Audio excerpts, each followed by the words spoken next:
نحمده ونستعينه ونؤمن به ونتوكل عليه ونعوذ بالله من شرور أنفسنا ومن سيئات أعمالنا من يهده الله فلا مضل له ومن يضلل فلن تجد له وليا مرشدا اللهم صل على محمد وعلى آل محمد كما صليت على إبراهيم وعلى آل إبراهيم وبارك على محمد وعلى آل محمد كما باركت على إبراهيم وعلى آل إبراهيم إنك حميد مجيد. أعوذ بالله من الشيطان الرجيم.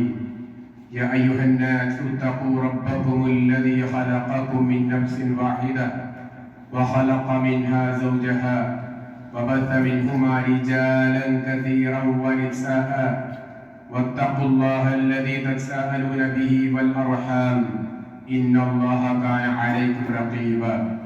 يا أيها الذين آمنوا اتقوا الله حق تقاته ولا تموتن إلا وأنتم مسلمون. يا أيها الذين آمنوا اتقوا الله حق تقاته ولا تموتن إلا وأنتم مسلمون. يا أيها الذين آمنوا اتقوا الله وقولوا قولا سديدا يصلح لكم أعمالكم ويغفر لكم ذنوبكم ومن يطع الله ورسوله فقد فاز فوزا عظيما. أما بعد فإن خير الكلام كلام الله وخير السنن سنن محمد صلى الله عليه وسلم وشر الأمور محدثاتها وكل محدثة بدعة وكل بدعة ضلالة وكل ضلالة في النار. بسم الله الرحمن الرحيم. إن الذين كفروا ينفقون أموالهم ليصدوا عن سبيل الله فسينفقونها ثم تكون عليهم حسرة ثم يغلبون والذين كفروا إلى جهنم يحشرون. يا أيها الإخوان والأخوات اتقوا الله عباد الله أوصيكم أولا بتقوى الله. ഏറെ സ്നേഹം നിറഞ്ഞ സഹോദരന്മാരെ സഹോദരിമാരെ, അള്ളാഹുവിന്റെ നിയമങ്ങൾ പാലിച്ച് ഖബറിലേക്ക് മടങ്ങേണ്ടവരാണ് നമ്മൾ എല്ലാവരും എന്ന ബോധത്തോടു കൂടി നമ്മുടെ അമലുകളെ പരിപൂർണമായും നിയന്ത്രിക്കണേ എന്ന് ആമുഖമായി ഓർമ്മിക്കുകയാണ്. അള്ളാഹു നമുക്ക് എല്ലാവർക്കും മരണം വരെ നമ്മുടെ ആരോഗ്യവും നമ്മുടെ ഈമാനും പരിപൂർണമായി നിലനിർത്തി തരുമാറാവട്ടെ. സൂറത്തു ആലി ഇമ്രാനിലെ 36-ാമത്തെ ആയത്താണ് നിങ്ങളെ ഓതി കേൾപ്പിച്ചത്. അള്ളാഹുവിന്റെ അനുഗ്രഹത്താൽ ഇന്നും നമുക്ക് ഇവിടെ ജീവിക്കുവാൻ സാധിക്കുന്നു. ശവ്വാൽ മാസമാണ്. ശവ്വാൽ മാസത്തിന്റെ പ്രത്യേകത, ഒരുപാട് പ്രത്യേകതകൾ എല്ലാ മാസങ്ങളിലും ഓരോ സംഭവങ്ങൾ നടന്നിട്ടുണ്ട് ഇസ്ലാമികമായി. ശവ്വാൽ മാസത്തിലാണ് ഉഹദ് യുദ്ധം നടന്നത്. ബദർ നടന്നത് റമദാനിലാണ്. ഹിജറ 2-ാം വർഷമാണ്. എന്നാൽ ഹിജറ 3-ാം വർഷം ശവ്വാലിലാണ് ഉഹദ് യുദ്ധം നടന്നിട്ടുള്ളത്. ഏറെക്കുറെ ശവ്വാൽ 15-നാണ് എന്ന് ചരിത്രങ്ങൾ പറയപ്പെടുന്നു. ഒന്ന് അടുത്തിരിക്കാൻ പറ്റുന്നവരുണ്ടെങ്കിൽ ഒന്ന് അടുത്തിരുന്നാൽ നന്നായിരുന്നു. ഏതായാലും എന്താണ് ബദർ, എന്താണ് ഉഹദ്, ചരിത്രങ്ങൾ നമുക്ക് കേട്ട് അറിയാം. പക്ഷെ അതിനുള്ള ഗുണപാഠമാണ് പലപ്പോഴും നാം ഓർമ്മിപ്പിക്കാറുള്ളത്. മക്കയിൽ നബി സല്ലല്ലാഹു അലൈഹി വസല്ലമയുടെ ദൗത്യം തുടങ്ങിയപ്പോൾ അവരെല്ലാവരും നബി സല്ലല്ലാഹു അലൈഹി വസല്ലമയെ എങ്ങനെയെങ്കിലും ആട്ടിയോടിക്കണം എന്ന് ആഗ്രഹിച്ചു. അങ്ങനെ ഇസ്ലാമിനെ ഉന്മൂല നാശം വരുത്താൻ വേണ്ടിയായിരുന്നു നബി സല്ലല്ലാഹു അലൈഹി വസല്ലമയെ നാട് കടത്തിയത്. സത്യത്തിൽ റസൂലുള്ളാഹിയോട് വ്യക്തിപരമായി അവർക്കാർക്കും എതിർപ്പുണ്ടായിരുന്നില്ല. ഇത് പറയുമ്പോൾ ഞാനും നിങ്ങളും നമ്മുടെ വ്യക്തി ജീവിതത്തിലേക്ക് ഒരു ഓട്ടം നടത്താൻ നല്ലതാണ്. വ്യക്തിപരമായി നബി സല്ലല്ലാഹു അലൈഹി വസല്ലമയോട് ആർക്കും എതിർപ്പുണ്ടായിരുന്നില്ല എന്ന് പറയുമ്പോൾ നമ്മളോട്, നമ്മുടെ വീട്ടുകാർക്ക്, നമ്മുടെ കുടുംബക്കാർക്ക്, നമ്മുടെ അയൽക്കാർക്ക് എങ്ങനെയാണ് വ്യക്തിപരമായി എന്ന ഒരു ചിന്ത നല്ലതാണ്. അപ്പോ എന്നാൽ ആദർശപരം മാത്രമായിരുന്നു നബി സല്ലല്ലാഹു അലൈഹി വസല്ലമയോട് അവർക്കുണ്ടായിരുന്ന എതിർപ്പ്. നമ്മളോട് ആദർശപരമായി എങ്ങനെയാണ്? ആദർശപരമായി ഒന്നിച്ച് പള്ളിയിൽ നിൽക്കുന്നവർ പോലും, ഒരേ സൊഫിലുള്ളവർ പോലും നാം വ്യക്തിപരമായി മാനസികമായി എങ്ങനെയാണ് ഒരു ചിന്ത നടത്തേണ്ടത് ആവശ്യമാണ്. വ്യക്തിപരമായി അല്ല അവർക്കുണ്ടായിരുന്ന എതിർപ്പ് ആദർശപരമായിരുന്നു. അതുകൊണ്ട് തന്നെ അവരുടെ ലക്ഷ്യം നബി സല്ലല്ലാഹു അലൈഹി വസല്ലമയെ ഓട്ടിക്കുക എന്നതല്ല, നബി സല്ലല്ലാഹു അലൈഹി വസല്ലമയുടെ ആദർശത്തെ ഓട്ടിക്കുക, ഉന്മൂലനം ചെയ്യുക എന്നുള്ളതായിരുന്നു.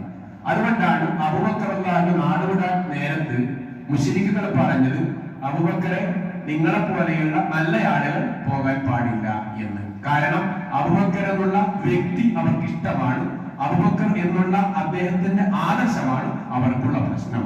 നബി സല്ലല്ലാഹു അലൈഹി വസല്ലമയുടെ അടുക്കലായിരുന്നു അവർ അവരുടെ ബാങ്കായി, ലോക്കറായി കണ്ടിരുന്നത്. അവരുടെ സമ്പത്തുകൾ, സ്വത്തുകൾ സൂക്ഷിക്കാൻ ഏൽപ്പിച്ചത് പലപ്പോഴും പലരും നബി സല്ലല്ലാഹു അലൈഹി വസല്ലമയെ ആയിരുന്നു. കാരണം നബി സല്ലല്ലാഹു അലൈഹി വസല്ലം എന്നുള്ള മുഹമ്മദ് എന്നുള്ള വ്യക്തിയോടല്ല അവർക്കുള്ള വിശ്വാസക്കുറവ്, ആ വ്യക്തിയുടെ ആദർശത്തോടാണ്. ഇതൊക്കെ നാം ഒന്ന് നമ്മുടെ ജീവിതത്തിലേക്ക്, ഞാനും നിങ്ങളും നമ്മുടെ ജീവിതത്തിലേക്ക് ഒന്ന് വായിക്കേണ്ട, ഉൾക്കൊള്ളേണ്ട, ചിന്തിക്കേണ്ട ഒരു ചെറിയ ഭാഗം മാത്രമാണ് ഞാനിപ്പോൾ സൂചിപ്പിച്ചത്. നമ്മുടെ വിഷയം ഒന്ന് അത് തന്നെയാണ്. നമ്മുടെ വ്യക്തി വിഷയമാണോ മറ്റുള്ളവർക്കുള്ള എതിർപ്പ് നമ്മുടെ ആദർശമാണോ? നമ്മുടെ ആദർശത്തിൽ ഒന്നിക്കുന്നവർ പോലും വ്യക്തിപരമായി നമ്മോട് ഒന്നിക്കാൻ തയ്യാറുണ്ടോ? എന്തുകൊണ്ട്? ഒരു ചോദ്യം നാം നമ്മോട് ചോദിക്കേണ്ടതാണ്. അങ്ങനെ നബി സല്ലല്ലാഹു അലൈഹി വസല്ലമയെ മക്കയിൽ നിന്നും അവർ അട്ടിയോടിച്ചു. മദീനയിലെത്തിയപ്പോ ഇസ്ലാമിന്റെ ആളുകൾ, മുസ്ലിങ്ങൾ സന്തുഷ്ടരാണെങ്കിലും രക്തദാഹികളായ മക്ക മുശ്രിക്കുകൾ അവിടെ നിർത്തിയില്ല അവരുടെ പ്രവർത്തനം. കാരണം അവർക്ക് ആവശ്യം ഇസ്ലാമിനെ നശിപ്പിക്കുക എന്നുള്ളതാണ്. പക്ഷെ മദീനയിലെത്തിയതോടുകൂടി മദീനയിൽ ഒരു ഇസ്ലാമിക നേതൃത്വം വന്നു. മദീനയിൽ മുസ്ലിങ്ങൾ എത്തിയതോടുകൂടി മദീനയിൽ ഇസ്ലാമികമായ സംസ്കാരം വന്നു, മദീനയിൽ ഇസ്ലാമികമായ നാഗരികത വന്നു, മൊത്തത്തിൽ ഇസ്ലാമികമായ ചുറ്റുപാട് വന്നു എന്ന് ചുരുക്കം. അത് സഹിക്കാൻ പറ്റുമോ? ഇല്ല. കാരണം അങ്ങോട്ടേക്ക് ഓടിച്ചത് മദീനയിലേക്ക് പോകുന്നതോടുകൂടി ഇസ്ലാം എന്നുള്ള സംഗതി ഈ അറേബ്യയിൽ നിന്ന് തന്നെ തുടച്ചു നീക്കാൻ പറ്റും എന്നായിരുന്നു അവർ ആഗ്രഹിച്ചത്. പക്ഷേ വിതച്ചതിനേക്കാൾ കൊയ്തെടുത്തു എന്ന് പറഞ്ഞതുപോലെ പോയപ്പോ ഇവിടെയുള്ളതിനേക്കാൾ അധികമാണ് വളർച്ച ഉണ്ടായത്. അതിൽ അവർക്ക് ആകെ വല്ലാത്ത വിഷമമായി, ദേഷ്യമായി, അസൂയയുണ്ടായി. അങ്ങനെ വീണ്ടും ഈ രക്തദാഹികൾ, അതായത് ഈ അസൂയാലുക്കൾ, നബി സല്ലല്ലാഹു അലൈഹി വസല്ലമയുടെ ബദ്ധവൈരികളായ ഈ മക്കയിൽ ഉണ്ടായിരുന്ന മുശ്രിക്കുകൾ എന്നാലും കൂടാൻ പറ്റൂല എന്ന രൂപത്തിൽ മദീനയിലേക്കും വന്ന് പിന്നാലെ കൂടാൻ തുടങ്ങിയപ്പോഴാണ് ബദർ യുദ്ധം ഉണ്ടായത്. ആ ചരിത്രം നമുക്കറിയാം. ചില ഭാഗങ്ങൾ റമദാനിൽ പറഞ്ഞതുമാണ്, പലപ്പോഴും കേൾക്കുന്നതുമാണ്. ശേഷം ബദർ യുദ്ധം കഴിഞ്ഞു. അതിൽ പ്രതീക്ഷക്ക് അപ്പുറമായിരുന്നു ഇസ്ലാമിനുണ്ടായ വിജയം. കുറെ കാരണങ്ങൾ നമുക്ക് നിരത്താറുണ്ട്. അതിൽ മുഖ്യമായ ഒരു കാരണം പ്രാർത്ഥന തന്നെയായിരുന്നു എന്ന് നമുക്കറിയാവുന്ന യാഥാർത്ഥ്യമാണ്. ആ പ്രാർത്ഥനയുടെ ഫലമായി, ആദർശത്തിന്റെ ഫലമായി 8, 9, 10 കാരണങ്ങൾ നമുക്ക് പറയാറുണ്ട്. ആ കാരണപരമായി ബദർ യുദ്ധം വിജയിച്ചു. ആ വിജയിച്ചപ്പോ പ്രമുഖരൊക്കെ കൊല്ലപ്പെട്ടു. 70 ആളുകൾ കൊല്ലപ്പെട്ടു മുശ്രിക്കുകളുടെ ഭാഗത്തു നിന്നും. ആ കൊല്ലപ്പെട്ടവർ മിക്കവാറും ആരായിരുന്നു? പ്രമുഖരായിരുന്നു എന്നുള്ളതാണ് ചരിത്രം പഠിപ്പിച്ച യാഥാർത്ഥ്യം. അബൂജഹലിനെ പോലെ, ഉത്ബത്തിനെ പോലെ, ശൈബത്തിനെ പോലെ അവിടെ ഉണ്ടായിരുന്ന കുബേരന്മാരും പ്രമാണിമാരും നേതാക്കന്മാരും ആയിരുന്നു കൊല ചെയ്യപ്പെട്ടവരിൽ പ്രമുഖർ. അതോടൊപ്പം തന്നെ 70ഓളം ആളുകളെ ബന്ദികളാക്കി എന്നാണ്. ബന്ദികളാക്കിയവരും പ്രമുഖരായിരുന്നു എന്നുള്ളതാണ്. അപ്പൊ ആ പ്രമുഖരായതുകൊണ്ട് തന്നെ അതിൽ രക്ഷപ്പെട്ടവരാണ് അബൂ സുഫിയാൻ. അബൂ സുഫിയാൻ എന്ന് പറയുമ്പോൾ പിന്നീട് ഇസ്ലാം സ്വീകരിക്കുകയും ഇസ്ലാമിന് വേണ്ടി ഒരുപാട് സംഭാവനകൾ ചെയ്യുകയും ചെയ്തയാളാണ് അബൂ സുഫിയാൻ. പക്ഷെ ആ കാലഘട്ടത്തിൽ അദ്ദേഹം മുശ്രിക്കുകളുടെ നേതാവായിരുന്നു. അപ്പൊ അന്ന് അബൂ സുഫിയാൻ, അതേപോലെ ഹിന്ദും പ്രഖ്യാപിച്ചിരുന്നു. ബദർ യുദ്ധം കഴിഞ്ഞപ്പോൾ അവർ പ്രതിജ്ഞയെടുത്തിരുന്നു. എന്താ പ്രതിജ്ഞ? ഇനി ഞങ്ങൾ ഈ ഉത്ബത്തിന്റെയും ശൈബത്തിന്റെയും കൊലയാളികളോട് പകരം ചോദിക്കുന്നത് വരെ ഞങ്ങൾ തലയിൽ എണ്ണ തേക്കൂല. ആ കാലഘട്ടത്തിൽ തലയിൽ എണ്ണ തേക്കാതിരിക്കുക, കുളിക്കാതിരിക്കുക എന്നുള്ളതൊക്കെ പ്രതിജ്ഞയുടെ ഭാഗമായി അവർ ചെയ്തിരുന്നു എന്നാണ് നമുക്ക് ഇത്തരം ചരിത്രങ്ങൾ വായിക്കുമ്പോൾ മനസ്സിലാവുന്നത്. ഞങ്ങൾ ഇനി ഈ ഉത്ബത്തിന്റെയും ശൈബത്തിന്റെയും കൊലയാളികളോട് പ്രതികാരം ചോദിക്കുന്നവരെ തലയിൽ എണ്ണ തേക്കൂല, അതുവരെ ഞങ്ങൾ കുളിക്കൂല എന്ന് പ്രതിജ്ഞ ചെയ്തവരായിരുന്നു ഹിന്ദുവും അബൂ സുഫിയാനും ഒക്കെ എന്ന ചരിത്രം നമുക്ക് പഠിപ്പിക്കുന്നുണ്ട്. ആ പ്രതിജ്ഞ അവർ നിറവേറ്റണമല്ലോ, അവർ നിറവേറ്റുന്നവരാണ്. അവർ നമ്മളെ പലപ്പോഴും പറയാറുണ്ട്, പറഞ്ഞ വാക്ക് മാറ്റി പറയൂല എന്ന് പറയാറുണ്ട്. അവർ ആ പറഞ്ഞ വാക്ക് മാറ്റി പറയാതിരിക്കാൻ തക്കം പാർത്തിരിക്കുകയായിരുന്നു അബൂ സുഫിയാനും കൂടെ ബാക്കിയുണ്ടായിരുന്ന കൂട്ടരും. കാരണം 70 ആളുകളാണ് കൊല്ലപ്പെട്ടത്. 950ഓളം വരുന്ന തടിമാടന്മാർ, എല്ലാ സൗകര്യങ്ങളും ഉണ്ടായിരുന്നു എന്നാണ്. ഇന്ന് ആധുനിക ഈ കാലഘട്ടത്തിൽ 2026 നമ്മുടെ നാട്ടിൽ നടന്നുകൊണ്ടിരിക്കുന്ന യുദ്ധങ്ങളും കലഹങ്ങളും കലാപങ്ങളും ഒക്കെ നാം ഇവിടെ ഒന്ന് വായിക്കേണ്ടതാണ്. ഈ യുദ്ധങ്ങളിൽ നാം ഒന്ന് ഇസ്ലാമികമായി പരതേണ്ടത് നബി സല്ലല്ലാഹു അലൈഹി വസല്ലമയുടെ നിർദ്ദേശങ്ങൾ ഇന്നത്തെ കാലഘട്ടത്തിൽ പാലിക്കുന്നുണ്ടോ എന്നുള്ളതാണ്. ഇന്നത്തെ കാലഘട്ടത്തിൽ വർഗത്തിന്റെ, വർണ്ണത്തിന്റെ, തീവ്രതയുടെ, അതല്ലെങ്കിൽ മതത്തിന്റെ, ജാതിയുടെ പേരിലൊക്കെ വർഗീയതകൾ പുറപ്പെടുവിക്കുന്നവർ ഇസ്ലാമിലെ യുദ്ധത്തെ പറയാറുണ്ടല്ലോ. അതിൽ ആമുഖമായി നമ്മൾ വായിക്കേണ്ടത് നബി സല്ലല്ലാഹു അലൈഹി വസല്ലമ എല്ലാ യുദ്ധങ്ങളുടെയും തുടക്കത്തിൽ കൊടുത്തിരുന്ന ഒരു നിർദ്ദേശമുണ്ട്: കുട്ടികളെ കൊല്ലരുത്, സ്ത്രീകളെ കൊല്ലരുത്, സ്ത്രീകളെ അപമാനിക്കരുത്, അതോടൊപ്പം തന്നെ പഴങ്ങൾ കായ്ക്കുന്ന, ഫലങ്ങൾ കായ്ക്കുന്ന മരങ്ങൾ മുറിക്കരുത്. എന്തൊക്കെ നിർദ്ദേശങ്ങൾ ഉണ്ടായിരുന്നു എന്നാണ്. അപ്പൊ നമ്മുടെ വിഷയത്തിലേക്ക് വരാം. അങ്ങനെ ഉഹദ് യുദ്ധത്തിൽ നബി സല്ലല്ലാഹു അലൈഹി വസല്ലമ ഈ ഉഹദ് യുദ്ധത്തിൽ ഉണ്ടാവുന്ന രംഗം, അങ്ങനെ ബദർ യുദ്ധത്തിൽ കൊല്ലപ്പെട്ടവരോട് പ്രതികാരം ചോദിക്കണം. ആ പ്രതികാരം ചോദിക്കുവാനുള്ള തക്കം പാർത്തിരിക്കുകയായിരുന്നു അബൂ സുഫിയാനും കൂട്ടരും. അങ്ങനെ അവർ അതിനുവേണ്ടി അവർ തയ്യാറാക്കി വന്നിരുന്ന രംഗങ്ങൾ എന്ന് പറഞ്ഞാൽ 50,000 ദീനാർ ശേഖരിച്ചു. അബൂ സുഫിയാൻ മുസ്ലിങ്ങൾക്കെതിരെ ആഞ്ഞടിക്കാൻ ആ കാലഘട്ടത്തിൽ 50,000 ദീനാർ എത്ര ഉണ്ടാവും അല്ലെ? 50,000 ദീനാർ ശേഖരിച്ചു എന്നാണ്. മാത്രല്ല അദ്ദേഹം അങ്ങനെ ഒരു ദിവസം കൊണ്ടല്ല, അദ്ദേഹം പ്ലാനിങ് ആണ് എന്ന് പറഞ്ഞാൽ മുൻകൂട്ടി കണ്ടുകൊണ്ട് ഓരോ ദിവസങ്ങളായി കഠിനാധ്വാനം ചെയ്ത് 50,000 ദീനാർ ശേഖരിക്കുകയും 3000-ഓളം സൈന്യങ്ങളെ അദ്ദേഹം തയ്യാറാക്കുകയും ചെയ്തു. അങ്ങനെയാണ് അദ്ദേഹം യുദ്ധത്തിന് വേണ്ടി പുറപ്പെടുന്നത്. യുദ്ധത്തിന് വേണ്ടി അബൂ സുഫിയാനും കൂട്ടരും പുറപ്പെടുന്ന രംഗത്തിന്റെ ചുരുക്കം അത്രയാണ്. ചരിത്രത്തിന്റെ വിശാലമായ ഭാഗങ്ങളിലേക്ക് പോകുന്നില്ല. ഇപ്പൊ ബദർ കഴിഞ്ഞപ്പോ മുസ്ലിങ്ങളുടെ സ്വഭാവം എന്തായിരിക്കും? ആഹ്ലാദമായിരിക്കും, സന്തോഷമായിരിക്കും അല്ലെ? അവർ വിജയാഘോഷത്തിന്റെ ആ ഒരു സന്തോഷത്തിലായിരിക്കും. ശത്രുപക്ഷത്താണെങ്കിലോ മാനതയുടെ, ദുഃഖത്തിന്റെ, വിഷമത്തിന്റെ, അതിനേക്കാൾ ഉപരി ഒരു ഒരു ഒരു ഒരു മാനസികമായ അപമാനം സംഭവിച്ചതിന്റെ അവസ്ഥയിലായിരിക്കും. അപ്പൊ ഈ മുസ്ലിങ്ങൾ അവരുടെ ആ രംഗത്തിൽ ആ പ്രശസ്തിയുടെ കാലഘട്ടമാണ്. മുശ്രിക്കുകളോ അപ്രശസ്തിയുടെ കാലഘട്ടമാണ്. ഇവിടെയാണ് അവർ അവരുടെ തയ്യാറെടുപ്പുകൾ നടത്തുകയും യുദ്ധത്തിന് വേണ്ടി പുറപ്പെടുകയും ചെയ്തു. ആ യുദ്ധത്തിന് പുറപ്പെടുന്ന രംഗങ്ങളൊക്കെ നാം വിശദീകരിച്ചാൽ സമയം എത്തുകയില്ല. അങ്ങനെ ആ യുദ്ധത്തിന് പുറപ്പെടുന്ന രംഗത്തെ കുറിച്ച് ഖുർആൻ പറഞ്ഞത് ഇപ്രകാരമാണ്. എന്താണ്? അതാണ് ഞാൻ ഓതിവെച്ച ആയത്ത്, സൂറത്തു അൻഫാലിലെ ആയത്ത്. ഇന്നല്ലദീന കഫറു, നിഷേധികൾ, യുൻഫിഖൂന അംവാലഹും, അവർ അവരുടെ മുതലുകൾ ചെലവഴിക്കാൻ തയ്യാറാവും. ലിയസുദ്ദു അൻ സബീലില്ല, എന്തിനാണ് അവർ അവരുടെ സമ്പത്തിനെ ചെലവഴിച്ചത്?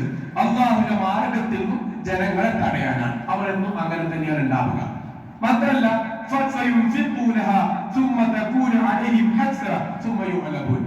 അപ്പോ അവരങ്ങനെ ധനം ചെലവഴിക്കുന്നു. എന്തിന്? അല്ലാഹുവിന്റെ മാർഗ്ഗത്തിൽ ആളുകളെ തടയാൻ വേണ്ടിയിട്ടാണ്. പക്ഷെ അവർ അവസാനം എടുത്തേക്ക് എത്തുക നരകത്തിലേക്കാണ് എത്തുക എന്ന് പറയണം. ഇത് പറയുമ്പോൾ നമ്മൾ ഓർക്കേണ്ടത് ഇന്നും ഈ രൂപത്തിലുള്ള അവസ്ഥകൾ നമ്മുടെ നാട്ടിലുണ്ട് എന്നുള്ളതാണ്. ഇന്ന് ബജറ്റ് അവതരണത്തിനേക്കാൾ സാമ്പത്തികമായി പലരും ചെലവഴിക്കുന്നത് വർഗീയത പ്രചരിപ്പിക്കാനും വർഗീയത കൊണ്ടു നടക്കാനുമാണ് അല്ലെ? അമേരിക്കയിൽ 5 വർഷത്തെ പഠനത്തിലൂടെ കണ്ടെത്തിയതായിരുന്നു അത്രേ ഇസ്ലാമിനെ നശിപ്പിക്കുവാനുള്ള മാർഗം സൂഫിസം കൊണ്ടുവരാനാണ് എന്നാണ്. ഇത് സൂഫിസത്തിന്റെ കാലഘട്ടമാണ്. ഉഹദ് കുറിച്ച് പറയുമ്പോൾ നമ്മൾ ആലോചിക്കേണ്ട മറ്റൊരു വസ്തുതയാണ്. ഇന്ന് നമുക്കറിയാം പല പാട്ടുകളും സൂഫി ഗാനങ്ങൾ എന്ന പേരിൽ പല പാട്ടുകളും ഇറങ്ങുകയാണ്. ആ പാട്ടുകളുടെ ശരിക്കും സത്യത്തിൽ അതിന്റെ ആഴങ്ങളിലേക്ക് പോയാൽ അറിയാതെ നമ്മൾ പോവുകയാണ്, പറയുകയാണ്, പ്രഖ്യാപിക്കുകയാണ്, ഞാനാണ് ദൈവം, ഞാനാണ് സത്യം എന്ന് പ്രഖ്യാപിക്കുന്ന തലത്തിലേക്ക് സൂഫി ഗാനങ്ങൾ പോയിക്കൊണ്ടിരിക്കുകയാണ്. നല്ല കേൾക്കാൻ ഇമ്പമാണ്, കേൾക്കാൻ നല്ല ഈരടികളാണ്, വായിക്കുമ്പോൾ നല്ല വരികളാണ്. പക്ഷെ അത് എത്തിക്കുന്നത് എങ്ങനെയാണ്? സ്വയം ശിർക്കിലേക്കോ കുഫറിലേക്കോ എത്തിക്കുന്ന രംഗമാണ്. ഇത് ഇസ്ലാമിനെ തകർക്കാൻ ഇന്ന് കണ്ടുവച്ച വലിയൊരു മീഡിയയാണ് എന്ന് നമ്മൾ മനസ്സിലാക്കേണ്ടതാണ്. എന്താണ് ഇതിലൂടെ സംഭവിക്കുക? അങ്ങനെ അതേപോലെ വർഗീയതയുടെ ചേരിതിരിവുകളുടെ പേരുകൾ, ജാതിയുടെ, മതത്തിന്റെ, ദേശത്തിന്റെ ഒക്കെ പേര് പറഞ്ഞ് നമ്മുടെ നാട്ടിൽ കലഹങ്ങൾ ഉണ്ടാക്കുമ്പോൾ അവരുടെയൊക്കെ ലക്ഷ്യം എന്താണ്? അല്ലാഹുവിന്റെ മാർഗ്ഗത്തിൽ കാലം പോകാൻ പാടില്ല, ഇസ്ലാമിലേക്ക് ആരും എത്താൻ പാടില്ല. എന്താ ഇസ്ലാം പഠിപ്പിച്ച എന്താ? ആരെയും മുഖത്ത് നോക്കി സ്ത്രീയെ, കുട്ടിയെ, ഒരു ഒരു ഒരു നിരപരാധിയെ കൊല്ലാൻ, മോശമാക്കാൻ പാടില്ല. എന്ത് പേരിലാലും ഒരാളെ കുറിച്ച് പരദൂഷണം പറയാൻ പാടില്ല, ഏഷണി പറയാൻ പാടില്ല, അന്യായമായി ഒരാളെയും കൊല്ലാൻ പാടില്ല, ഒരാളെ മാനസികമായോ ശാരീരികമായോ വേദനിപ്പിക്കാൻ പാടില്ല. അത് ജാതി നോക്കിയിട്ടോ മതം നോക്കിയിട്ടോ അല്ല. അന്യൻ, അയൽക്കാരൻ വിശന്നിരിക്കുമ്പോ അവൻ ഏത് മതക്കാരനാണെങ്കിലും അവൻ വിശന്നിരിക്കെ വയർ നിറച്ച് ഭക്ഷണം കഴിക്കാൻ പാടില്ല എന്നൊക്കെ പഠിപ്പിക്കപ്പെട്ട ഇസ്ലാമിന്റെ അനുയായികളിൽ പോലും തെറ്റായ ചിന്താഗതികൾ ഉടലെടുക്കുന്ന രൂപത്തിൽ ഇന്ന് പ്രവർത്തിച്ചുകൊണ്ടിരിക്കുന്നു. അപ്പൊ അവിടെ ഉഹദ് കളത്തിൽ അവിടെ ഇസ്ലാമിനെ കുറിച്ച് ഖുർആൻ പഠിപ്പിക്കുകയാണ്. ഇസ്ലാമിനെ കുറിച്ച് മോശമായ ചിന്താഗതികൾ ഉണ്ടാക്കി. അങ്ങനെയാണ് മദീനയിൽ കുറച്ച് ആളുകൾ ഉണ്ടായിരുന്നു. എല്ലാവരും മുസ്ലിമായി, ഇസ്ലാമിക നാഗരികതയായി. പക്ഷെ അവിടെ കുറച്ച് ആൾക്കാർ ഇസ്ലാം സ്വീകരിച്ചിട്ടില്ല, കുറച്ച് യഹൂദികൾ ഇസ്ലാം സ്വീകരിച്ചിരുന്നില്ല. അപ്പോ അവർക്ക് പിന്നീട് ബോധ്യമാകുകയാണ് നമ്മൾ മാത്രം ഇസ്ലാം സ്വീകരിക്കാതിരുന്നാൽ അവർ ഒറ്റപ്പെട്ടു പോകുമല്ലോ. അവർ ഇസ്ലാം സ്വീകരിക്കാൻ തീരുമാനിച്ചു. അവരുടെ ഇസ്ലാം എന്നുള്ളത് മാനസികമായാണോ? ആയിരുന്നില്ല. പൂർണ്ണമായും ഉൾക്കൊണ്ടുകൊണ്ടാണോ? ആയിരുന്നില്ല. ഇസ്ലാം അവർ സ്വീകരിച്ചു. അവരുടെ നേതാവ് അബ്ദുല്ലാഹി ഇബ്നു സുലൂൽ എന്ന വ്യക്തിയായിരുന്നു. അബ്ദുല്ലാഹി ഇബ്നു സുലൂൽ എന്ന് പറഞ്ഞാൽ ഇസ്ലാം പ്രവാചകനും നബി സല്ലല്ലാഹു അലൈഹി വസല്ലമയും സഹാബികളും മദീനയിലേക്ക് എത്തുന്നതിന് മുന്നേ അവിടെ ഉണ്ടായിരുന്ന നേതാവായിരുന്നു അബ്ദുല്ലാഹി ഇബ്നു സുലൂൽ. നബി സല്ലല്ലാഹു അലൈഹി വസല്ലമയെ എങ്ങാനും മദീനയിൽ എത്തിയില്ലായിരുന്നുവെങ്കിൽ അവിടെയുള്ള നേതൃത്വ പദവി ആർക്കുണ്ടാകും? ഈ അബ്ദുല്ലാഹി ഇബ്നു സുലൂൽ ഉണ്ടാകുമായിരുന്നു. റസൂൽ എത്തിയതോടെ ജനങ്ങളൊക്കെ റസൂലിനെ അനുകരിക്കാൻ തുടങ്ങി, അനുകൂലിക്കാൻ തുടങ്ങി. അദ്ദേഹത്തിന്റെ സ്ഥാനം നഷ്ടമായി. അങ്ങനെ ആളുകളൊക്കെ ഇസ്ലാമിലേക്ക് ഒഴുകാൻ തുടങ്ങിയപ്പോ അദ്ദേഹം പറഞ്ഞു, നമുക്ക് ഏതായാലും അദ്ദേഹത്തിന്റെ അനുയായികളോട് പറഞ്ഞു, നമുക്ക് ഏതായാലും ഇസ്ലാം സ്വീകരിക്കാം. അങ്ങനെ അദ്ദേഹം മാനസികമായി ഉൾക്കൊള്ളാതെ ശാരീരികമായ പുറമെ ഇസ്ലാം സ്വീകരിച്ചു. അവരെ കുറിച്ചാണ് ഖുർആൻ സൂറത്തുൽ ബഖറയിലും സൂറത്ത് ആല ഇംറാനിലും സൂറത്ത് മുനാഫിഖൂനിലും അല്ലാഹു ആ വിഷയം പഠിപ്പിച്ചു. ബഖറയിൽ നമുക്ക് അറിയുന്ന ആയത്തായതുകൊണ്ട് ആ ആയത്തിന്റെ ചെറിയൊരു ഭാഗം പറയാം. ഒന്ന്, ഫീ ഖുലൂബിഹിം മറദുൻ ഫസാദഹുമുല്ലാഹു മറദ വലഹും അദാബുൻ അലീമുൻ ബിമാ കാനൂ യക്സിബൂൻ. സൂറത്തുൽ ബഖറയിലെ 6-ാമത്തെ ആയത്ത് മുതൽ നമ്മൾ 16-ാമത്തെ ആയത്ത് വരെ ഒന്ന് വായിച്ചു നോക്കണം. അതിൽ അവർ പറയുന്നു, വഇദാ ലഖുൽ ലദീന ആമനു ഖാലൂ ആമന്ന വഇദാ ലഖുൽ ലദീന ആമനു. മുഅ്മിനുകളെ കണ്ടാൽ, അന്നത്തെ മുനാഫിക്കുകൾ മുഅ്മിനുകളെ കണ്ടാൽ പറയും, ഖാലൂ ആമന്ന, ഞങ്ങൾ വിശ്വസിച്ചിരിക്കുന്നു. വഇദാ ഖലൂ ഇലാ ശയാതീനിഹിം, അവർ അവരുടെ ആളുകളിലേക്ക് എത്തിയാൽ പറയും, നിങ്ങളെ മുഹമ്മദിനെ കൂട്ടരും പറ്റിച്ചതാട്ടോ, ഇന്ന മഅക്കും, ഞങ്ങൾ നിങ്ങളുടെ കൂടെ തന്നെയാണ്. ഖാലൂ ഇന്ന മഅക്കും ഇന്നമാ നഹ്നു മുസ്തഹ്സിഊൻ. അപ്പോ അവർ നബി സല്ലല്ലാഹു അലൈഹി വസല്ലം കൂടെ പറയും, ഞങ്ങൾ വിശ്വസിച്ചിട്ടുണ്ട് കേട്ടോ, ഞങ്ങൾ മുഅ്മിനുകളാണ്, ഞങ്ങൾ നിങ്ങളുടെ കൂടെ തന്നെയാണ്, നിങ്ങൾക്ക് ഞങ്ങളെ ഉൾക്കൊള്ളാം എന്ന് പറയും. പക്ഷേ അവർ റസൂലുള്ളാഹിയുടെയും മുസ്ലിങ്ങളെയും കണ്ണു തെറ്റിയാൽ പറയും, ഞങ്ങളെ മുഹമ്മദിനെയും കൂട്ടരെയും പറ്റിച്ചതാണ്, നിങ്ങൾ അവരുടെ കൂടെയല്ല, ഇന്നാ മഅക്കും, ഞങ്ങൾ നിങ്ങളുടെ കൂടെയാണ്. അപ്പൊ അല്ലാഹ് വിഷയം പറഞ്ഞത് ഇപ്രകാരമാണ്, ഇന്നമാ നഹ്നു മുസ്തഹ്സിഊൻ. സത്യത്തിൽ അവരെ വിചാരം അവരെ ഭയങ്കര വളവന്മാരാണെന്നാണ്. അവരെ വിചാരം അവരെ നബി സല്ലല്ലാഹു അലൈഹി വസല്ലമയും സഹാബിയെയും കളിയാക്കുകയാണെന്നാണ്. സത്യത്തിൽ വളവന്മാർ അവരെന്നല്ല, അവർ കളിയാക്കപ്പെടുകയാണ്, അവർ സ്വയം പരിഹാസ്യരാകുകയാണ് എന്ന് ഖുർആൻ പറയുന്നുണ്ട്. അപ്പോ അത് ആ കാലഘട്ടത്തിൽ വന്ന രംഗമാണ് മുനാഫിക്കുകളുടെ രംഗപ്രവേശം എന്നുള്ളത് ഖുർആൻ പഠിപ്പിക്കുകയാണ്. അങ്ങനെ മുനാഫിക്കുകൾ വന്നു. ആ മുനാഫിക്കുകളുമായി യുദ്ധത്തിന് പുറപ്പെടുകയാണ്. മുസ്ലിങ്ങൾ ഉണ്ടായത് 1000 പേരാണ്. മുസ്ലിങ്ങളത്തിലേക്ക് 3000. 1000 പേരുമായി യുദ്ധത്തിന് പുറപ്പെടുകയാണ്. അതിൽ 300 ആളുകൾ യുദ്ധത്തിന് മുന്നേ പിന്തിരിഞ്ഞു. ആ 300 ആളുകളുടെ നേതാവായിരുന്നു നേരത്തെ പറഞ്ഞ അബ്ദുല്ലാഹി ഇബ്നു സുലൂൽ ആയിരുന്നു. അപ്പോ ചിത്രം അവിടെ വ്യക്തമാവുകയാണ്. മുനാഫിക്കുകളുടെ രംഗപ്രവേശം തുടങ്ങുകയാണ്. ഇവിടെ നമുക്കുള്ള ഗുണപാഠം എന്താണ്? രണ്ടാമതായുള്ള ഗുണപാഠം എന്താണ്? നമ്മൾ മനസ്സിലാക്കേണ്ടത്, നമ്മുടെ ജീവിതത്തിൽ, നമ്മുടെ ആരാധനയിൽ, നമ്മുടെ ഈമാനിൽ കാപട്യം കടന്നു പോയിട്ടുണ്ടോ? നമ്മുടെ ജുമാക്ക് പള്ളിയിലേക്ക് വരുന്നു, ജുമാക്ക് നേരത്തെ വരുന്നു, ജുമാക്ക് ശേഷം നാം പള്ളിക്ക് വേണ്ടി എന്തെങ്കിലും തുക സംഭാവന ചെയ്യുന്നു, നാം മറ്റുള്ളവരോട് ചിരിക്കുന്നു, നമ്മുടെ ഇബാദത്തുകൾ ചെയ്യുന്നു, അതിൽ കാപട്യം കടന്നു പോകാറുണ്ടോ? നമ്മുടെ സംസാരത്തിൽ എപ്പോഴെങ്കിലും അങ്ങനെ ഒരു സംസാരം കടന്നു പോകാറുണ്ടോ? പോൻ വിളിച്ചല്ലേ, എങ്ങനെ പോകാതിരിക്ക, മോശമല്ലേ, മോനെന്താ വിചാരിക്ക എന്ന് ഇബാദത്തിന്റെ വിഷയത്തിൽ നാം പറയാറുണ്ടോ? അല്ലാഹുവിനെ അല്ലാതെ വേറെ ആരെയെങ്കിലും തൃപ്തിപ്പെടുത്താൻ നമ്മുടെ ഇബാദത്തുകൾ സംഭവിച്ചു പോകാറുണ്ടോ? നിസ്കാരമോ സക്കാത്തോ സദഖയോ ഖുർആൻ പാരായണമോ രാത്രി നിസ്കാരമോ എന്തോ ആയിക്കോട്ടെ, മറ്റുള്ളവരെ തൃപ്തിപ്പെടുത്താൻ, ആരെയോ തൃപ്തിപ്പെടുത്താൻ നമ്മൾ സൂക്ഷിക്കേണ്ട വിഷയമാണ്. നമ്മുടെ സംസാരവും ആ രൂപത്തിൽ നാം വളരെ ഗൗരവത്തോടു കൂടി കാണേണ്ടതാണ്. നമ്മൾ ഒരിക്കലും മുനാഫിക്കുകളാവാൻ പാടില്ല. മുനാഫിഖ് എന്ന് പറഞ്ഞാൽ നരകത്തിന്റെ ഏറ്റവും അടിത്തട്ടിലാണ് അള്ളാഹു അവർക്കുള്ള സങ്കേതം ഒരുക്കിയിട്ടുള്ളത് എന്ന് അള്ളാഹു നമുക്ക് അപേക്ഷിക്കുമാറാവട്ടെ. അപ്പോ മുനാഫിഖാവാതിരിക്കുക എന്നുള്ളത് നമ്മുടെ കാര്യമായ ചിന്തയും പ്രാർത്ഥനയുമായിരിക്കണം എന്നുള്ളതാണ്. അങ്ങനെ അള്ളാഹുവിനെ കുറിച്ച് വീണ്ടും പറയണം. അങ്ങനെ യുദ്ധത്തിലേക്ക് പോവുകയാണ്. ഇത്രയും ആളുകളുമായി യുദ്ധത്തിലേക്ക് പോയിക്കൊണ്ടിരിക്കെ യുദ്ധം ആരംഭിക്കുകയാണ്. ആ യുദ്ധത്തിൽ മുശ്രിക്കുകളുടെ പക്ഷത്തു നിന്നും നേതാക്കന്മാരായിട്ടുള്ള 3 ആളുകളാണ്. ഖാലിദ് വലീദാണ്, രണ്ടാമത് അബൂ സുഫിയാനാണ്, 3 ഇക്രിമ ഇബ്നു അബീ ജഹലാണ്. ഈ 3 പേരും പിന്നീട് ഇസ്ലാം സ്വീകരിച്ചവരാണ്. ഖാലിദ് വലീദ് റളിയല്ലാഹു അൻഹു ഇസ്ലാം സ്വീകരണത്തിലേക്ക് വന്നപ്പോ നബി സല്ലല്ലാഹു അലൈഹി വസല്ലമ ഒരുപാട് പുകഴ്ത്തിയിട്ടുണ്ട്. അപ്പൊ ഖാലിദ് വലീദും അബൂ സുഫിയാനും ഇക്രിമ ഇബ്നു അബീ ജഹലും ഇക്രിമയും പിന്നീട് ഇസ്ലാം സ്വീകരിച്ചിട്ടുണ്ട്. അവ 3 പേരും പിന്നീട് ഇസ്ലാം സ്വീകരിച്ചിട്ടുണ്ട്. പക്ഷെ ഉഹദ് കളത്തിൽ ഇവരൊക്കെ മുശ്രിക്കുകളുടെ പക്ഷത്തായിരുന്നു, അവരുടെ നേതൃത്വത്തിൽ ഉണ്ടായവരായിരുന്നു എന്ന് നാം ഓർക്കേണ്ടതാണ്. അപ്പോ ഉഹദിനെ കുറിച്ച് റസൂലുള്ളാഹി പുകഴ്ത്തിയിട്ടുണ്ട്. ഉഹദ് കളത്തിലേക്ക് പോകുന്നതിന് മുന്നേ ഒരു വെള്ളിയാഴ്ച മിമ്പറിൽ റസൂലുള്ളാഹി സ്വല്ലല്ലാഹു അലൈഹി വസല്ലം കയറുകയാണ്, മിമ്പറിൽ ഖുതുബ നടത്തുകയാണ്. എന്തിനെ കുറിച്ചാണ്? യുദ്ധത്തെ കുറിച്ചാണ്. ഇന്ന് ചില ആളുകൾ പറയാറുണ്ട്, വെള്ളിയാഴ്ച ഖുതുബ മാർക്കറ്റ് നിലവാരത്തെ കുറിച്ചാണോ ഖുതുബ നടത്തുക എന്ന് പറയാറുണ്ട്. വെള്ളിയാഴ്ച ഖുതുബ അറബിയിലായിരിക്കണം, വെള്ളിയാഴ്ച ഖുതുബ അറബിയിലായിരിക്കണം, അത് പണ്ടേ എഴുതി വെച്ചതായിരിക്കണം.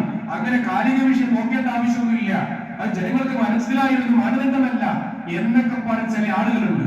നബി സല്ലല്ലാഹു അലൈഹി വസല്ലമയുടെ ചര്യക്ക് വിരുദ്ധമാണത്. കാരണം അല്ലാഹു റസൂൽ അന്നത്തെ കാലത്ത് ഖുതുബ നടത്തിയത് കാലിക വിഷയമായിരുന്നു, സാന്ദർഭിക വിഷയമായിരുന്നു, ആവശ്യമായ വിഷയമായിരുന്നു, പഠനാർഹമായിരുന്നു, പഠിക്കേണ്ട വിഷയമായിരുന്നു മിമ്പറിൽ പറഞ്ഞത് എന്നാണ്. ആ ശവ്വാലിൽ നടത്തിയ ഖുതുബ ഉഹദ് കളത്തിന് മുന്നേ മിമ്പറിൽ കയറിയപ്പോ, ആ വെള്ളിയാഴ്ച ജുമുഅക്ക് മിമ്പറിൽ കയറിയപ്പോ നടത്തിയ ഖുതുബ യുദ്ധത്തെ കുറിച്ചായിരുന്നു. എന്താണ് യുദ്ധം? എന്തിനാണ് യുദ്ധം? എങ്ങനെയാണ് യുദ്ധത്തിൽ പോകേണ്ടത്? ആ യുദ്ധത്തിൽ പോയാൽ കിട്ടുന്ന പ്രതിഫലം എന്താണ്? സ്വർഗീയ ആരാമമാണ് നിങ്ങൾക്ക് യുദ്ധത്തിൽ ലഭിക്കുക എന്ന് പറഞ്ഞു. രണ്ടാമതായി ആ ഖുതുബയിൽ പഠിപ്പിച്ചത് ക്ഷമയെ കുറിച്ചായിരുന്നു. യുദ്ധക്കളത്തിൽ നിങ്ങൾ അവിവേകം കാണിക്കാൻ പാടില്ല, നിങ്ങൾ ധൈര്യം ഉണ്ടാവണം, പ്രാർത്ഥനയുണ്ടാവണം എന്നുള്ളതായിരുന്നു പഠിപ്പിച്ചത്. മൂന്നാമതായി നബി സല്ലല്ലാഹു അലൈഹി വസല്ലമ ഖുതുബയിൽ പറഞ്ഞത് നിങ്ങൾ യുദ്ധക്കളത്തിൽ എപ്പോഴും പ്രാർത്ഥനയോടുകൂടി മുന്നേറിക്കൊണ്ടേയിരിക്കണം എന്നുള്ളതാണ്, പ്രതീക്ഷയുണ്ടാവണം എന്നുള്ളതാണ്. ഈ 4-5 വിഷയങ്ങളാണ് ഖുതുബയിൽ സൂചിപ്പിച്ചത് എന്നാണ്. അപ്പൊ ഖുതുബയിൽ നബി സല്ലല്ലാഹു അലൈഹി വസല്ലമ സാന്ദർഭിക വിഷയം പറഞ്ഞു എന്നാണ്, യുദ്ധത്തിന് ആഹ്വാനം ചെയ്തു എന്നാണ്. യുദ്ധത്തിന് ആഹ്വാനം ചെയ്തത് മിമ്പറിൽ വെച്ചായിരുന്നു. എങ്ങനെ യുദ്ധം ചെയ്തെന്ന് പഠിപ്പിച്ചത് മിമ്പറിൽ വെച്ചായിരുന്നു. എന്ന് പറഞ്ഞാൽ കാലികമായി സാന്ദർഭികമായി നടക്കുന്ന വിഷയങ്ങൾ മിമ്പറിൽ പറയണം. ഖുതുബ എന്നുള്ളത് മനുഷ്യർക്ക് മനസ്സിലാവാനാണ്, ജനങ്ങൾക്ക് മനസ്സിലാവാനാണ്, സമൂഹത്തിന് ഉത്ബോധനമാണ്. ഭാഷ എന്നുള്ളത് അത് പൂജിക്കാനുള്ളതല്ല, ഭാഷ കമ്മ്യൂണിക്കേഷനാണ്. ഭാഷ മറ്റുള്ളവർക്ക് മനസ്സിലാക്കുവാനുള്ള ഒരു മാധ്യമമാണ്, ഒരു മീഡിയയാണ്. അതുകൊണ്ട് തന്നെ മനസ്സിലാവുന്ന ഭാഷയിൽ ഖുതുബ പറയണമെന്ന് കൂടി ഈ യുദ്ധക്കളത്തിലെ ആ യുദ്ധത്തിന് പോകാൻ മുന്നേയുള്ള ഖുതുബ നമുക്ക് പഠിപ്പിക്കുകയാണ്. ഈ രൂപത്തിൽ നബി സല്ലല്ലാഹു അലൈഹി വസല്ലമ ഖുതുബ നടത്തിക്കൊണ്ട് തന്നെ യുദ്ധത്തിന് ആഹ്വാനം ചെയ്തുകൊണ്ട് യുദ്ധക്കളത്തിലേക്ക് പോവുകയാണ്. ശേഷം നബി സല്ലല്ലാഹു അലൈഹി വസല്ലമ പാരായണം ചെയ്ത സൂറത്ത് ആൽ ഇംറാനിലെ ആയത്ത് നമുക്ക് മനസ്സിലാക്കാൻ സാധിക്കും. ലിയമീസല്ലാഹുൽ ഖബീസ മിനൽ തയ്യിബി വയജ്അൽ ഖബീസ ബഅദ അലാ ബഅദ് ഫയർകുമുഹു ജമീഅ ഫയജ്അലഹു ഫീ ജഹന്നം ഉലൈക ഹുൽ ഖാസിറൂൻ. രണ്ട് വിഷയത്തിൽ ബദർ യുദ്ധത്തിലും സമാനമായ ആയത്തുകൾ വന്നിട്ടുണ്ട്. സൂറത്ത് അൻഫാലിൽ, സൂറത്ത് ആൽ ഇംറാനിലും. സൂറത്ത് ആൽ ഇംറാനിൽ ഉഹദിനെ കുറിച്ച് പറയുമ്പോൾ സൂറത്ത് അൻഫാലിൽ ബദറിനെ കുറിച്ചാണ് കാര്യമായി പറഞ്ഞത്. അപ്പൊ രണ്ട് വിഷയത്തെ കുറിച്ചും പറഞ്ഞത് ലിയമീസല്ലാഹുൽ ഖബീസ മിനൽ തയ്യിബി എന്നാണ്. ഖബീസിനെ ത്വയ്യിബുമായി വേർതിരിച്ചു എന്നാണ്. എന്താണ് ഖബീസ്? എന്താണ് മെച്ചമായത്? എന്താണ് ത്വയ്യിബ്? എന്താണ് നല്ലത്? അത് വേർതിരിച്ചു എന്നാണ്. എന്താണ് ഇവിടുത്തെ ഖബീസ്? എന്താണ് ഇവിടുത്തെ ത്വയ്യിബ്? റുഹദിലേക്ക് പോകുമ്പോ ആരൊക്കെയാ മുനാഫിഖ്, ആരൊക്കെയാ മുസ്ലിം എന്ന് റസൂലുള്ളാഹിക്ക് വേർതിരിച്ച് കാണിച്ചു കൊടുത്തു. മുനാഫിഖുകളുടെ കൃത്യമായ ചിത്രം നബി സല്ലല്ലാഹു അലൈഹി വസല്ലമക്ക് ലഭിച്ചു. ബദറിൽ കൃത്യമായ മുശ്രിക്കുകളുടെ ചിത്രം ലഭിച്ചു. ഈ ഒരു വിഷയമാണ് ഈ ആയത്തിൽ ഉദ്ദേശിച്ചതെന്ന് പണ്ഡിതന്മാർ പറയുന്നു. ഏതായാലും ആ രൂപത്തിൽ ഉൾക്കൊള്ളുവാൻ തയ്യാറാവുക. അല്ലാഹു നമുക്ക് അതിനുള്ള അർഹമായ ഈമാനും പ്രതിഫലവും നൽകുമാറാവട്ടെ.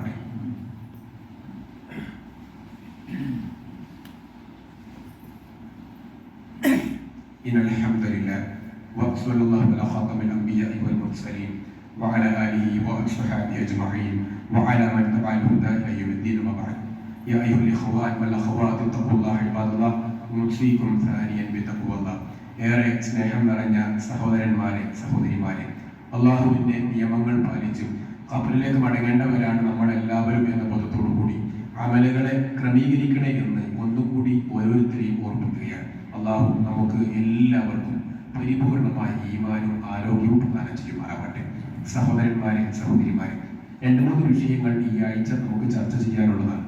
മുന്നേ പറഞ്ഞതായതുകൊണ്ടാണ് ആ വിഷയം ആവർത്തിക്കാത്തത്. ഒന്നാമതായി തെരഞ്ഞെടുപ്പാണ്. ഇലക്ഷൻ അല്പമാസം മുന്നേയായിരുന്നു നമ്മുടെ ഹുതുബയിൽ 2 ആഴ്ചയായി വിശദീകരിച്ചത്. ഇലക്ഷൻ വരുമ്പോൾ ആമുഖമായി മനസ്സിലാക്കാനുള്ളത്, നമ്മൾ ആരെക്കുറിച്ചും കളവ് പറയാൻ പോകണ്ട.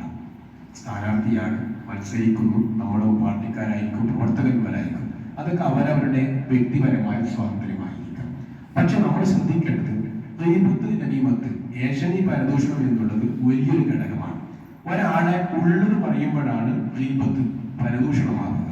ഉള്ള സംഗതിയായിരിക്കും അയാൾ ചെയ്തിട്ടുണ്ടാവും, പക്ഷെ അയാൾ അത് ഇഷ്ടപ്പെടുന്നില്ല വേറെ ആളും പറയാം, അപ്പൊ അത് ഗീബത്താവും.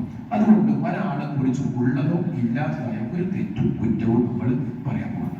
ഒരാൾ തെറ്റ് ചെയ്തിട്ട് ഓരോ പഠിച്ചതായിട്ട് തീർത്തോട്ടെ, നമ്മളായി അത് ഏറ്റെടുക്കാൻ പോകണ്ടല്ലോ. അത് ഈ നേരത്തും നമ്മൾ പ്രത്യേകമായി ശ്രദ്ധിക്കേണ്ട വിഷയമാണ്. അതോടൊപ്പം തന്നെ കളവ് പ്രചരിപ്പിച്ചുകൊണ്ട് വിജയിക്കുക എന്നുള്ളത് ഒരു മുസ്ലിമിന്റെ നടപടി ആവാൻ പാടില്ല. അപ്പൊ അത് 2 വിഷയവും നമ്മൾ ഇലക്ഷനുമായി ബന്ധപ്പെട്ട് എന്നല്ല എപ്പോഴും ശ്രദ്ധിക്കണം. നമ്മുടെ നാവിനെ സൂക്ഷിക്കുക എന്നുള്ള ഒറ്റ വാക്കിൽ നമുക്ക് ആ വിഷയത്തിൽ പറയാം. അതുകൊണ്ട് വളരെ ഗൗരവത്തോടുകൂടി ആ വിഷയം നാം ഏറ്റെടുക്കേണ്ടതാണ്. മറ്റൊരു ദുഃഖവെള്ളിയാണ് അല്ലെ. ഇന്ന് പല ആളുകളും ദുഃഖവെള്ളി ആഘോഷിക്കുന്നു. പെസഹയാണ് ദുഃഖവെള്ളി. നമ്മുടെ ഡിസംബറുമായി ബന്ധപ്പെട്ട് ക്രിസ്മസ് ആഘോഷവുമായി ബന്ധപ്പെട്ട് ചില കാര്യങ്ങൾ സൂചിപ്പിക്കാറുണ്ട് പലപ്പോഴും. അപ്പോ എന്താണ് ദുഃഖവെള്ളി? ഈസാ നബി അലൈഹിസ്സലാമിനെ കുരിശിലേറ്റി എന്നാണ് ചിലരുടെ വിശ്വാസം. എന്നാലും ഇസ്ലാം അതിന് അടിസ്ഥാനമില്ല എന്ന് പഠിപ്പിച്ചു. എന്നാണ്. അപ്പോ ഈസാ നബി അലൈഹിസ്സലാമിനെ അവർ കൊന്നിട്ടുമില്ല, ക്രൂശിച്ചിട്ടുമില്ല. മറിച്ച് ഈസാ നബി അലൈഹിസ്സലാമിന് പകരം ഒരാൾ അള്ളാഹു കാണിച്ചു കൊടുത്തു എന്നാണ്. ഈസാ നബി അലൈഹിസ്സലാം എന്താണ് ഇപ്പോഴത്തെ കരണ്ട അവസ്ഥ? എന്താണ്? അദ്ദേഹം ആകാശത്തേക്ക് ഉയർത്തപ്പെട്ടിട്ടാണ് ഉള്ളത്. മരിച്ചിട്ടുണ്ടോ? ഇല്ല. മരിക്കുമോ? മരിക്കും. ജീവിച്ച എല്ലാ മനുഷ്യരും, ജനിച്ച എല്ലാ മനുഷ്യരും മരണപ്പെടും. അത് ഇസ്ലാമിന്റെ നിയമമാണ്, പ്രകൃതി നിയമമാണ് എന്നാണ് പറയപ്പെടാറുള്ളത്. പക്ഷെ നിലവിൽ ഈസാ നബി അലൈഹിസ്സലാം മരിച്ചിട്ടില്ല, അള്ളാഹു ഉയർത്തിയിട്ടാണ് ഉള്ളത്. അവിടെ അള്ളാഹു എപ്പോഴാണോ അള്ളാഹുവിന് തീരുമാനം വരിക അന്ന് ഈസാ നബി അലൈഹിസ്സലാം ഇറങ്ങി വരും. ഈസാ നബി അലൈഹിസ്സലാം മരണപ്പെടും. ഇപ്പോൾ മരിച്ചിട്ടില്ല. അപ്പൊ ഈസാ നബി അലൈഹിസ്സലാമിനെ കൊന്നിട്ടുമില്ല, ക്രൂശിൽ ഏറ്റിയിട്ടുമില്ല എന്നതാണ് ഇസ്ലാമിന്റെ അഖീദ. നമ്മൾ മനസ്സിലാക്കേണ്ട വിഷയമാണ്. അതോടൊപ്പം തന്നെ ഈസാ നബി അലൈഹിസ്സലാം പലപ്പോഴും സൂചിപ്പിക്കാത്ത വിഷയമാണ്. ഡിസംബർ 25-ന് ക്രിസ്മസ് ആഘോഷിക്കും, ഈസാ നബി അലൈഹിസ്സലാമിന്റെ ജന്മദിനമാണ് എന്നാണ് പറയപ്പെടാറുള്ളത്. സത്യത്തിൽ ഖുർആനിക അധ്യായ പ്രകാരം, ഖുർആനിക പ്രഖ്യാപന പ്രകാരം ഈസാ നബി അലൈഹിസ്സലാം ജനിച്ചത് ഡിസംബറിലാവില്ല. കാരണം മറിയം ബീവിയോട് പഠിപ്പിച്ചത് ഈസാ നബി അലൈഹിസ്സലാം ജനിച്ചപ്പോ എന്ന് പറയുന്നത് ഈത്തപ്പഴം വരെ നന്നായി കുലുക്കുക. അപ്പൊ ഈത്തപ്പഴം വീഴുന്ന ഈത്തപ്പഴം വീഴണമെങ്കിൽ എന്ത് വേണം? നന്നായി പുഴുക്കണം. അപ്പോഴേ ഈത്തപ്പഴം മരത്ത് വീഴുള്ളൂ. ഈത്തപ്പഴം മരം അങ്ങനെ എളുപ്പത്തിൽ കുടിക്കാൻ പാടുന്ന സംഗതി ഒന്നല്ല. അപ്പൊ ഈത്തപ്പഴം, പഴുത്ത ഈത്തപ്പഴം മാത്രമേ അങ്ങനെ വീഴുകയുള്ളൂ. നമുക്കൊക്കെ അറിയുന്ന ഒരു വിഷയമാണ്, കാണാത്തവർക്കും ഏവറേജ് കോമൺ സെൻസിന്റെ മനസ്സിലാവുകയാണല്ലോ. അപ്പൊ നല്ല പഴുക്കുന്ന കാലഘട്ടം ഡിസംബറിലല്ല. ഡിസംബറിൽ ഈത്തപ്പഴം പഴുക്കൂല. അത് ഏത് കാലഘട്ടം പഴുക്കുക? നല്ല ചൂടുള്ള കാലഘട്ടമാണ്. അപ്പൊ അതല്ല, ഡിസംബറിലല്ല ഈസാ നബി ജനിച്ചത് എന്നുള്ളത് ചരിത്രപരമായ വസ്തുതയാണ്. അപ്പൊ ആ ഭാഗത്തേക്ക് ആഴത്തിലേക്ക് പോകേണ്ടതില്ല. അപ്പൊ ഏതായാലും ഈ ഇസ്ലാമികമായി ദുഃഖവെള്ളിക്ക് ഒരു അടിസ്ഥാനമില്ല. മാത്രമല്ല ബൈബിള് പരിശോധിച്ചാലും ഈസാ നബി അലൈഹിസ്സലാം ക്രൂശിക്കപ്പെട്ടു എന്ന് തെളിയിക്കാൻ ആർക്കും സാധ്യമല്ല. അപ്പൊ അതുകൊണ്ട് തന്നെ നമ്മൾ മനസ്സിലാക്കുക, ഈസാ നബി അലൈഹിസ്സലാം നമ്മുടെ നബിയാണ്. നമ്മൾ മുൻകഴിഞ്ഞ എല്ലാ നബിമാരെയും അംഗീകരിക്കുന്നു, വിശ്വസിക്കുന്നു. ആ നബിമാരുടെയൊക്കെ കാലശേഷം നബി സല്ലല്ലാഹു അലൈഹി വസല്ലം വന്നു. നബി സല്ലല്ലാഹു അലൈഹി വസല്ലം പ്രത്യേകതയും അവർ നമ്മുടെ പ്രത്യേകത എന്താ? അവർക്ക് ആ കാലഘട്ടത്തിലേക്ക്, ആ സമൂഹത്തിലേക്ക് മാത്രം വന്ന നബിയായിരുന്നു. നബി സല്ലല്ലാഹു അലൈഹി വസല്ലം എല്ലാ കാലഘട്ടത്തിലേക്കും വന്ന നബിയായിരുന്നു. ഖിയാമത്ത് നാൾ വരെയുള്ള പ്രവാചകനാണ് മുഹമ്മദ് നബി സല്ലല്ലാഹു അലൈഹി വസല്ലം. ഇതാണ് അടിസ്ഥാനപരമായി നമുക്ക് ഉണ്ടാവേണ്ട വിഷയം. ഈ 2 കാര്യങ്ങൾ സാന്ദർഭികമായി നമ്മൾ ഓർക്കേണ്ട ഒരു വിഷയമാണ് എന്ന് സൂചിപ്പിക്കണം. അപ്പോൾ ഒന്നുകൂടി പറയുന്നു, നമ്മുടെ ഇലക്ഷൻ എന്നുള്ളത് നമ്മൾ ശ്രദ്ധിക്കേണ്ടത് പ്രാർത്ഥനയാണ്. ഇലക്ഷനുമായി ബന്ധപ്പെട്ട് മറ്റൊന്ന് പറയുന്നത് പ്രാർത്ഥനയാണ്. നമ്മുടെ നാട്ടിൽ മതേതര ഭരണകൂടം ഉണ്ടാവണം, ദഅവത്തിന് സ്വാതന്ത്ര്യമുള്ള, ഓരോരുത്തർക്കും അവരവരുടെ മതമനുസരിച്ച് ഇസ്ലാമികമായി ജീവിക്കുവാൻ സ്വാതന്ത്ര്യമുള്ള ഒരു ഭരണകൂടം നമുക്കുണ്ടാവണം. നല്ല ശാന്തമായ ഭരണകൂടം, പ്രശ്നമില്ലാത്ത, കുഴപ്പമില്ലാത്ത, ഭയമില്ലാത്ത, ശാന്തിയുള്ള, സമാധാനമുള്ള ഒരു ജീവിതം നയിക്കാൻ പറ്റുന്ന നല്ലൊരു നാട് നമുക്ക് ലഭ്യമാകുന്ന രൂപത്തിൽ നല്ല ഒരു ഭരണകൂടം വേണം. അതിനുവേണ്ടി നമ്മളൊക്കെ പ്രാർത്ഥിക്കണം. ആ രൂപത്തിലുള്ള നല്ല ഒരു അധികാരവും നല്ല ഒരു ഭരണകൂടവും വരാൻ നമ്മൾ പ്രാർത്ഥിക്കണം. അതിനുവേണ്ടി പ്രവർത്തിക്കണം. അത്തരക്കാർക്ക് നമ്മൾ വോട്ട് ചെയ്യണം. അപ്പൊ വോട്ട് ചെയ്യുമ്പോൾ നമ്മൾ ശ്രദ്ധിക്കേണ്ടത് പ്രാർത്ഥനകളുടെയുള്ള ഒരു സമർപ്പണമായിരിക്കണം. എന്തിനാ പ്രാർത്ഥന? അല്ലാഹുവേ, ശാന്തമായ നാട്, സുന്ദരമായ നാട്, നല്ല ഭരണകൂടം, ഇസ്ലാമികമായി ജീവിക്കുവാനും ഇസ്ലാമികമായി ദഅവ നടത്തുവാനും സ്വാതന്ത്ര്യമുള്ള ഒരു ഭരണകൂടം, അങ്ങനെ സ്വാതന്ത്ര്യം നേടുന്ന പ്രദേശം, ആ രൂപത്തിലുള്ള നല്ലൊരു സ്വപ്നമായിരിക്കണം നമുക്ക് ഉണ്ടാവേണ്ടത്. ഇന്നു മുതൽ ആ പ്രാർത്ഥന നമുക്ക് ഉണ്ടാവണം എന്ന് സാന്ദർഭികമായി ഓർത്തിക്കണം. കളത്തിലെ നിരവധി പാഠങ്ങളിൽ വളരെ പ്രധാനപ്പെട്ട 2-3 കാര്യങ്ങളാണ് നമ്മൾ സൂചിപ്പിച്ചത്. നമ്മൾ ഓർക്കേണ്ടത് ഏത് വിഷയം പറയുമ്പോഴും നമ്മുടെ ജീവിതത്തിൽ നാം മറ്റൊരു വലിയൊരു ഗുണപാഠമാണ് വിജയം എന്നുള്ളത്. നമുക്ക് ലഭിക്കണമെങ്കിൽ അനുസരണം നിർബന്ധമാണ്. അനുസരിക്കുന്നവന് മാത്രമേ അനുസരിക്കപ്പെടുകയുള്ളൂ എന്നുള്ളത് പൊതുതത്വമാണ്. അത് ഹദീസിന്റെ വാചകവുമാണ്. അതുകൊണ്ട് തന്നെ ചെറിയൊരു അനുസരണക്കേട് പോലും വലിയ പ്രത്യാഘാതം ഉണ്ടാക്കും എന്നുള്ളത് കൊണ്ട് തന്നെ നാം മറ്റുള്ളവരെ അനുസരിക്കാൻ തയ്യാറാവുക. പ്രത്യേകിച്ച് കുട്ടികൾ ശ്രദ്ധിക്കേണ്ടത് മുതിർന്നവരെ ബഹുമാനിക്കാനും മുതിർന്നവരെ അനുസരിക്കാനും ശ്രദ്ധിക്കണം എന്നുള്ളത് നമ്മുടെ കുട്ടികൾ ശ്രദ്ധിക്കേണ്ട ഒരു ഗുണപാഠമാണ്. നമ്മൾ ആരെയാണോ അനുസരിക്കുന്നത് അവിടെ നമുക്ക് അംഗീകാരം ലഭിക്കും എന്നുള്ളത് കൊണ്ട് തന്നെ നമ്മുടെ കുട്ടികളും ആ വിഷയത്തിൽ ജാഗ്രത കാണിക്കണം എന്നുള്ളതാണ്. മാത്രമല്ല, വിജയിക്കണമെങ്കിലും അങ്ങനെ ആ രൂപത്തിൽ മറ്റുള്ളവരെ ബഹുമാനിക്കാനും അനുസരിക്കാനും തയ്യാറാവണം എന്ന് ഓർപ്പിക്കുകയാണ്. ജീവിതത്തിലെ 4ാമത്തെ മറ്റൊരു ഗുണപാഠം അതാണ് എന്നുള്ളത് നാം ഓർക്കുക. അള്ളാഹു ആ രൂപത്തിലുള്ള ഈമാനും മനസ്സാക്ഷിയും നമുക്ക് എല്ലാവർക്കും പ്രദാനം ചെയ്യുമാറാവട്ടെ. 2 പേര്, 2 സ്ത്രീകൾ മരണപ്പെട്ടിട്ടുണ്ട്. അവർക്ക് വേണ്ടി പ്രാർത്ഥിക്കുവാൻ നമ്മൾ ആവശ്യപ്പെട്ടിട്ടുണ്ട്. അള്ളാഹു അവരുടെ ഖബർ സ്വർഗ്ഗപൂർണ്ണമാക്കി മാറ്റി കൊടുക്കുമാറാവട്ടെ. എല്ലാം കാണുന്ന അർഹമുറാഹിമേ അല്ലാഹുവേ, നമ്മെ എല്ലാവരെയും നിന്റെ ജന്നാത്തുൽ ഫിർദൗസിൽ ഒരുമിപ്പിക്കണേ അല്ലാഹ്. അല്ലാഹുവേ, മുഹമ്മദ് മുസ്തഫ സല്ലല്ലാഹു അലൈഹി വസല്ലം ഹൗദുൽ കൗസർ വെള്ളം കോരി കൊടുക്കുമ്പോൾ അത് വാങ്ങി കുടിക്കുന്നവർ ഞങ്ങളെ ഉൾപ്പെടുത്തണേ അല്ലാഹ്. അല്ലാഹുവേ, ലാ ഇലാഹ ഇല്ലല്ലാഹ് എന്ന് പ്രഖ്യാപിച്ച് മരിക്കുന്നവർ ഞങ്ങളെ ഉൾപ്പെടുത്തണേ അല്ലാഹ്. അല്ലാഹുവേ, ശാന്തമായ പ്രദേശം, ശാന്തമായ ഭരണകൂടം, മനസ്സമാധാനമുള്ള ഭരണകൂടം, നമുക്ക് സ്വാതന്ത്ര്യം നൽകുന്ന ആരാധനാ സ്വാതന്ത്ര്യം, ഇസ്ലാമികമായ ദഅവാ സ്വാതന്ത്ര്യം ഒക്കെ നൽകുന്ന ഒരു ഭരണകൂടം ഞങ്ങൾക്ക് നീ നൽകുന്ന റഹ്മാനെ. അല്ലാഹുവേ, കേരളത്തിലും ഇന്ത്യയിലും ഇന്ത്യക്ക് പുറത്തും മറ്റുമൊക്കെ പീഡനം അനുഭവിക്കുന്നവർക്ക് നീ മനസ്സമാധാനവും ശാന്തിയും സമാധാനവും നീ നൽകുന്ന റഹ്മാനെ. അല്ലാഹുവേ, നമ്മുടെ നാട്ടിൽ നീ സമാധാനം നിലനിർത്തി തരണേ അല്ലാഹ്. നമ്മുടെ വീട്ടിൽ നീ സമാധാനം നിലനിർത്തി തരണേ അല്ലാഹ്. കുടുംബത്തിൽ സമാധാനം നിലനിർത്തി തരണേ അല്ലാഹ്. അല്ലാഹുവേ, നമ്മുടെ നാട്ടിലും നമ്മുടെ വീട്ടിലും നമ്മുടെ സമ്പത്തിലും ഞങ്ങൾക്ക് നീ ബർക്കത്ത് ചൊരിയണേ അല്ലാഹ്. അല്ലാഹുവേ, ബർക്കത്തിന്റെ ഉടമയായ റബ്ബേ, ഞങ്ങളുടെ വീട്ടിൽ ഞങ്ങൾക്ക് നീ ബർക്കത്ത് ചൊരിയണേ അല്ലാഹ്. അല്ലാഹുമ്മ ഗ്ഫിർ ലി വൽ മുഅ്മിനാത്ത് വൽ മുസ്ലിമീന വൽ മുസ്ലിമാത്ത് അൽ അഹ്യാഇ മിൻഹും വൽ അംവാത്ത്. اللهم أجرنا من النار، اللهم أجرنا من النار، اللهم أجرنا وأجر والدينا من النار. ربنا آتنا في الدنيا حسنة وفي الآخرة حسنة وقنا عذاب النار. والحمد لله رب العالمين، وصلى الله على خاتم